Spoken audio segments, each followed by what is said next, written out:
Alors bonjour à tous, heureux de vous retrouver chers amis sur YouTube en ce mercredi 25 janvier 2023, 10h53. Alors du Québec, j'espère que vous allez bien, malgré tout. Imaginez-vous que lorsqu'on entend parler des problèmes avec la frontière mexico-américaine, c'est souvent pour des questions de drogue. Trafic de drogue, entrée de drogue et surtout le fentanyl qui, aux États-Unis, fentanyl qui vient de la Chine, aux États-Unis, est la cause d'une centaine de milliers de décès par année. C'est assez hallucinant. Mais là, on vient de découvrir, en pleine crise de grippe aviaire, que les agents frontaliers, maintenant, ont un nouveau type de produit qui entre illégalement aux États-Unis. Imaginez-vous, la nouvelle contrebande à la frontière mexicaine, les œufs. C'est publié aujourd'hui par DNYUZ.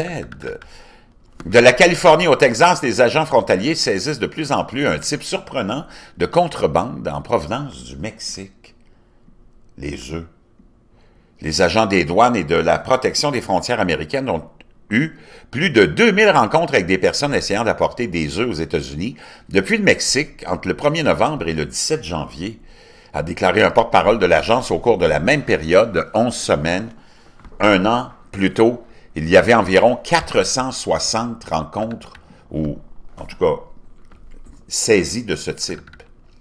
La hausse intervient alors que le prix des œufs aux États-Unis a bondi, en partie à cause d'une épidémie de grippe aviaire qui a été détectée en février 2022 et qui n'est pas sous contrôle, j'en ai parlé déjà, et c'est un peu partout, en Europe aussi, on est incapable de contrôler ça.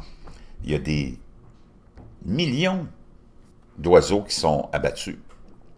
Roger Mayer, le porte-parole des douanes et de la protection des frontières, a déclaré mardi dans un courriel que l'agence avait noté une augmentation du nombre de personnes tentant d'apporter des œufs aux États-Unis et puis le Mexique, où ils sont nettement moins chers.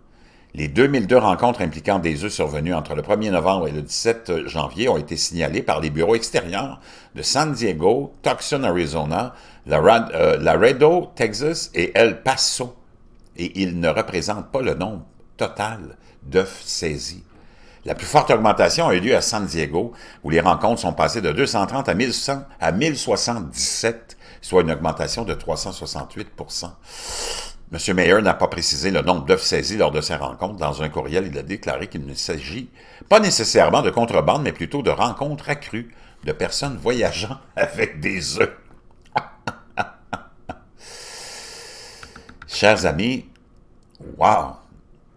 Dans les épiceries du Mexique, la semaine dernière, le prix de gros d'un kilogramme d'œufs, soit plus d'une douzaine d'œufs géants, se situe entre 30 et 51 pesos, soit environ 1,59 et 2,71 américains, selon les chiffres recueillis par le gouvernement mexicain. Cette augmentation de la contrebande d'œufs coïncide avec une forte hausse des prix de l'œuf. Aux États-Unis, le prix moyen d'une douzaine d'œufs de catégorie A est passé de 1,92 à 4,25 entre janvier et décembre 2022. Zzz. La grippe aviaire, qui a été citée comme un facteur à l'origine de la forte hausse des prix de l'œuf, est un virus très contagieux qui est souvent mortel pour les poulets.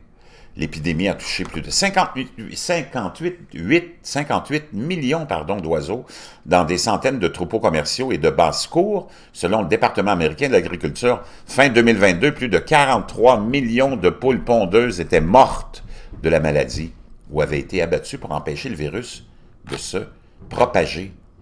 Je vous laisse cet article-là, très révélateur, mais très bizarre. Wow! On en est rendu là. Contrebande des œufs.